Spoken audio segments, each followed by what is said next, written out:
Okay, so this lesson is all about ISO or ISO, which is the third point of the exposure triangle. ISO is our camera's sensitivity to light. ISO is something that's happening at the back of our camera, in the camera body. It's the light sensor, and different cameras have different capacities for light sensitivity. Our light sensitivity in our ISO is determined here in the ISO button. Okay, in some of our older cameras, ISO buttons are on the top next to the mode dial, and then a few of them are down below.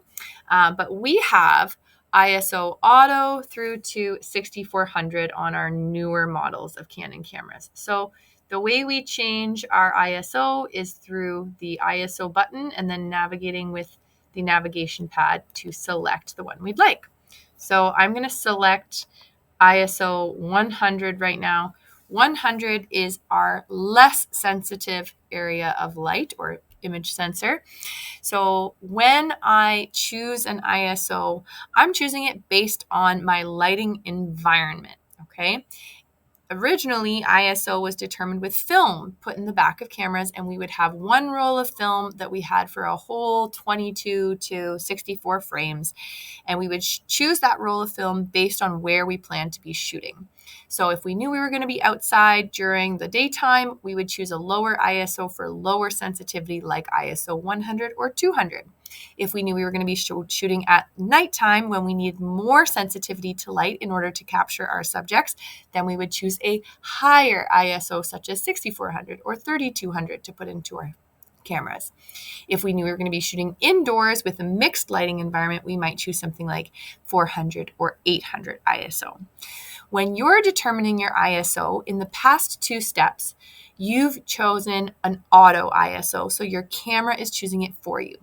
In this step, you're going to be choosing your ISO and one other component of the exposure triangle. Okay, so we want to decide if we're going to shoot in TV,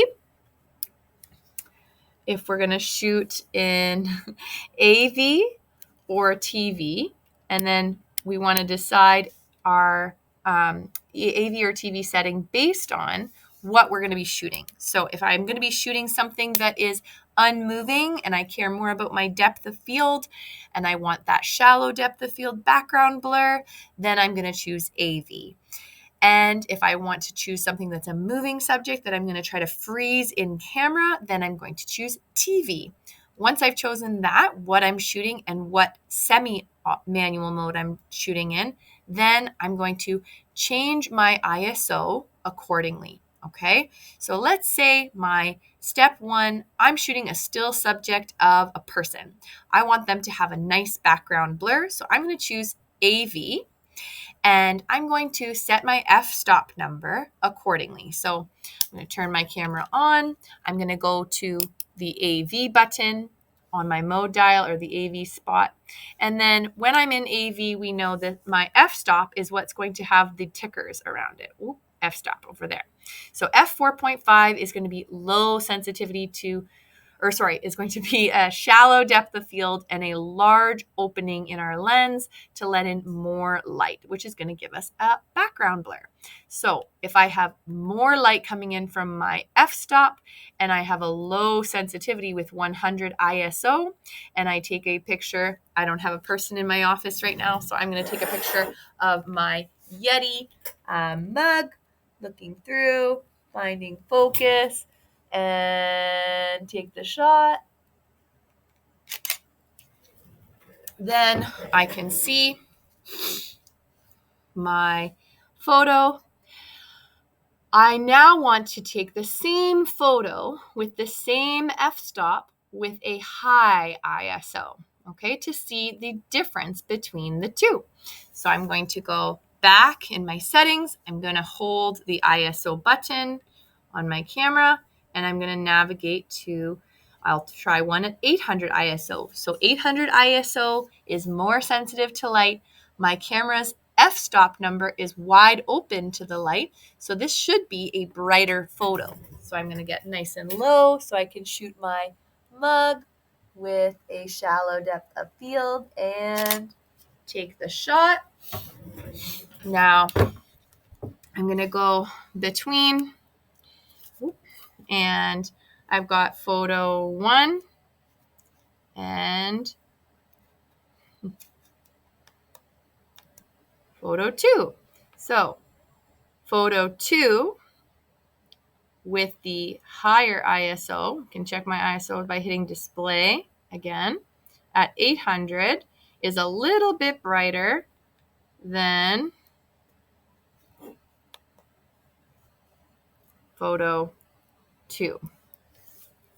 Okay, I'm going to try it one more time, adjusting my ISO to my highest setting, 6400, by pressing the ISO button and raising it up high. Again, 6400, more sensitive to light. I'm going to take the picture of the mug. Okay, and I should get a brighter photo again. Now, what I'm going to notice when I go between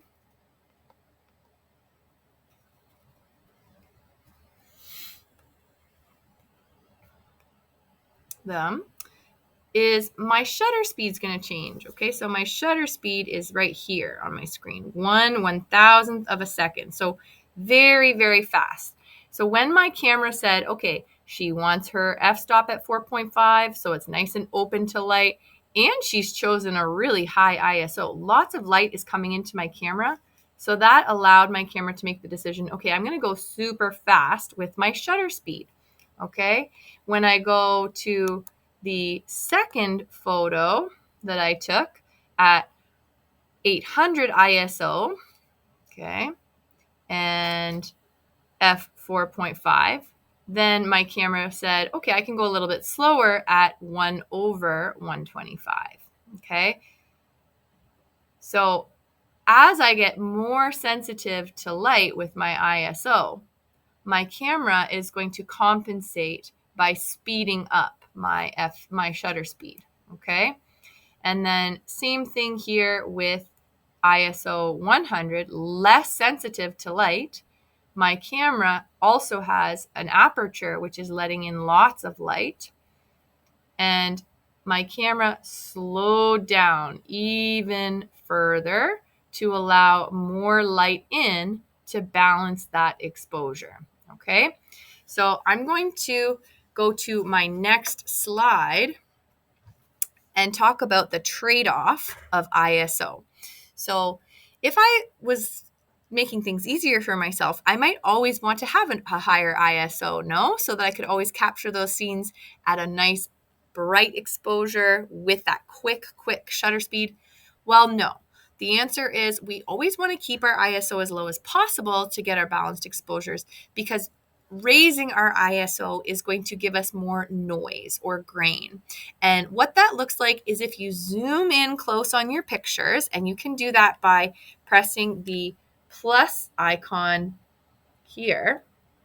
Okay, now this was at 100 ISO, and I zoom in and I can't see too much noise or grain, but when I zoom back out with the minus button and I go to my next photo at let's do my last photo at 6400, and I zoom in close, I can see, and it's hard to see from camera, my webcam camera to the LCD screen on the camera, but there's more noise there. There's more grain. So my image clarity has gone down as I've increased my ISO. Okay, so that's kind of our trade-off between the two. So what I want for us to do today is to shoot 2 sets of photos, okay? The first set, we're going to shoot indoors. You're going to choose between AV or TV based on what you're shooting. And then you're going to set your shutter speed if it's TV, or you're going to set your aperture if it's AV, and you're going to adjust your ISO at least 3 times to see 3 different ISO settings with the same f-stop if AV or the same shutter speed if TV. Watch how the third point of the exposure triangle changes, okay? If it's getting faster with my shutter speed, I'm allowing less light to go in. And if I'm raising my ISO up, I'm getting more sensitive to light. So watch what happens to my f-stop. It's going to raise up to make a smaller opening so that it can balance that exposure. As I lower my ISO and I'm less sensitive to light, my camera is going to say, I need to let more light in.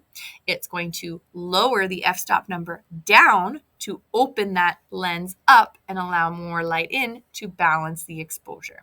Okay, so that is today's lesson on exposure, ISO specific. Okay, we do that setting once inside. Okay, choose our setting, set the aperture or the shutter speed, and adjust the ISO 3 times for the same subject matter. Then repeat that step outside, okay?